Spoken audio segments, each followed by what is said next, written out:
My experience with evangelism and sharing my faith really took off in college, during college ministry.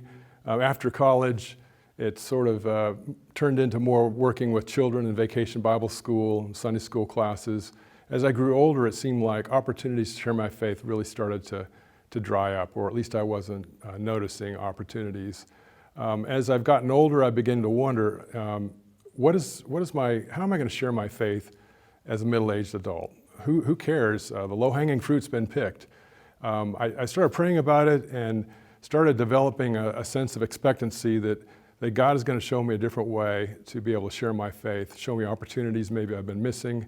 Last year I started a job at a new firm. I was very excited about this firm because they had a team approach to the way they did things. And I went my first week and spent a day or two there, social distancing in a mostly empty office. And then I was given my laptop, my monitor software, and a docking station, and pretty much told to go home. And through the weeks that followed, the months that followed, it really dawned on me that people matter, that relationships matter. I'm sort of a person, I'm an all-American nerd who's a scientist, so you give me a good data set and I'm happy all day if I'm not around people. But it really was brought home to me that people and relationships matter, and these are things I need to be developing, doing a better job of.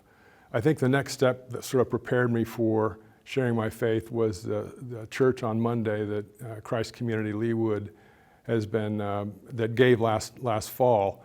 And I'd heard a lot of this from the pulpit already, but that class really got into the weeds as far as what it means to live your life in the marketplace outside of church.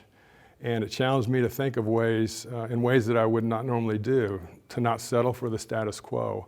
And in fact, there was a capstone project that we were given where we were supposed to think of ways that we could be more engaged with the world, with coworkers. And I thought of that, and along the same time, I was doing some business traveling. And if you travel with a coworker, there's oftentimes a lot of time where you can just talk about whatever. And I was able to share about a missions trip I had taken to some Kenyan orphanage schools where I planted moringa trees and I tested the water with the hopes of someday getting water purification systems installed there. My coworker's response was interesting. She said, well, at least you did something. You weren't like some missionaries that just go and hand out pamphlets. And I realized that, this is a great opportunity to, first of all, identify with Christ, and then secondly, to really say who Jesus is, because I think a lot of people have misconceptions about him. He's caring, he's compassionate. He says, be a good citizen, pay your taxes, obey the government, feed people. He really blows a lot of the stereotypes about what we think Jesus was. Another coworker had some of the same hang-ups, and I was able to share with that person as well.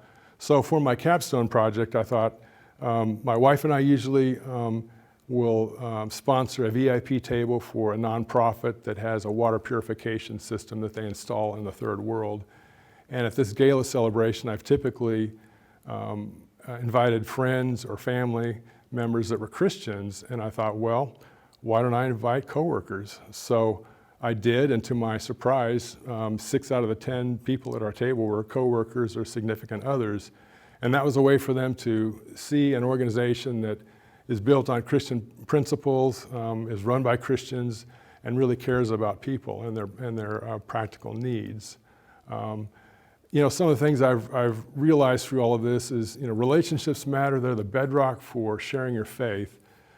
They provide a safe place for you to say things that you may not be able to say in other contexts.